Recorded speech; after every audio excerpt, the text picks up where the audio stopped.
Welcome to today's video, 5 hidden signs of financial abuse and how you can protect yourself from it. Financial abuse is a serious but often overlooked form of abuse that can affect many relationships. Like other forms of abuse, it can be subtle and hard to recognize.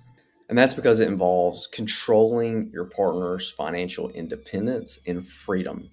In this video, I'll help you look at some of the hidden signs of financial abuse and how you can protect yourself or someone else you love that's going through the same thing. First is the question, what is financial abuse? Financial abuse is the control over finance in order to manipulate your partner. There might be a limiting of access to money or financial freedom in order to control your partner. Financial abuse isn't always as obvious as physical or emotional abuse, but can be just as damaging.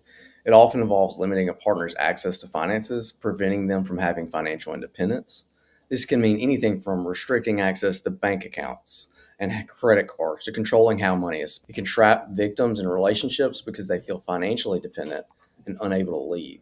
Recognizing financial abuse early is key to protecting yourself. The first hidden sign is that your partner monitors your spending. They track all your spending, even your small purchases, and constantly demands explanations for all of your purchases. If you spend $12 at Target, they'll call you and find out, why did you spend $12 at Target?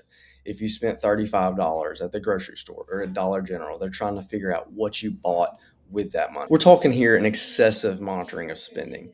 It's one thing to share a budget, but if your partner tracks every single dollar you spend, no matter how small, and constantly demands to know why you're buying certain things or tries to criticize what you're buying and said you could get it cheaper, this can be a red flag.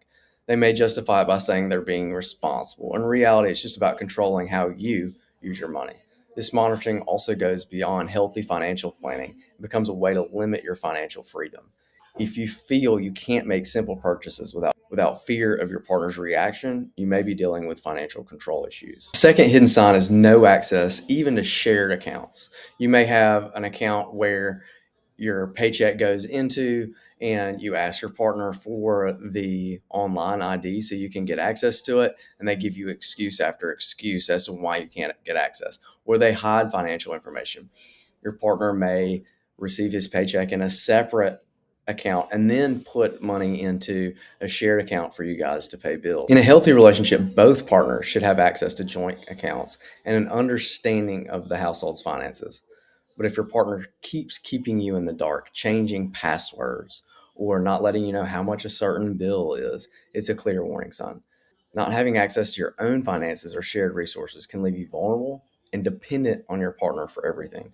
Financial transparency is critical, and lack of it is often a deliberate tactic of financial abuse. Inside number 3 is that your partner sabotages your ability to make a living. He discourages you from working and says that he wants you not to work so that you can take time to help clean the house or to cook. Or maybe he creates problems at your workplace, that he may show up to your workplace and cry, or might show up to your workplace and threaten people at your job. Sabotaging your ability to earn money is a hidden form of financial abuse. This can happen in several ways, from directly discouraging you from working to subtly undermining your career by creating issues at your workplace, maybe making you late, causing distractions, showing up to your job, creating problems with your employer. They might discourage you from pursuing a promotion or a new job opportunity, all to keep you financially dependent on them, asking them for money. This sabotage not only impacts your immediate earning potential, but can also damage your long-term career prospects and financial independence, such as earning more money for when you retire, or also your Social Security income in the future. Number 4 is unexplained debt or poor credit. That would be putting debt in your name without your consent, or if you notice a sudden drop in your credit score. Financial abusers often open credit cards or take out loans in their partner's name without their knowledge, which can lead to unexplained debt or a sudden drop in your credit score. You might find bills for things you never bought or loans you never applied for. This behavior can destroy your credit, making it harder for you to gain financial independence if you leave the relationship. If you're noticing unexplained changes, or if your credit score is lower than expected, it's time to check your credit report to see what loans have been taken out in your name. Protecting your credit is crucial because financial abusers can use this tactic to trap you in your relationship. Hidden sign number 5 is making you feel guilty for spending money. After every purchase, you start feeling anxious about buying something because you know that phone call or text is going to come.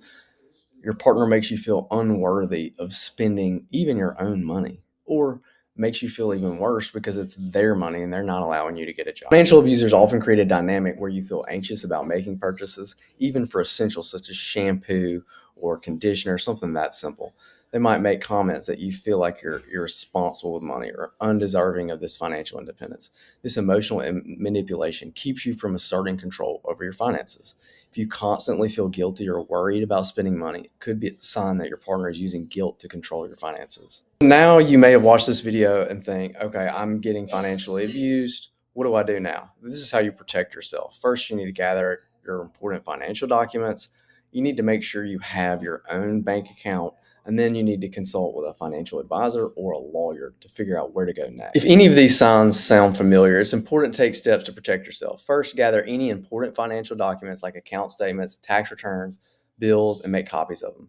Consider opening your own bank account in your name that only you can access. This can help you to start establishing financial independence.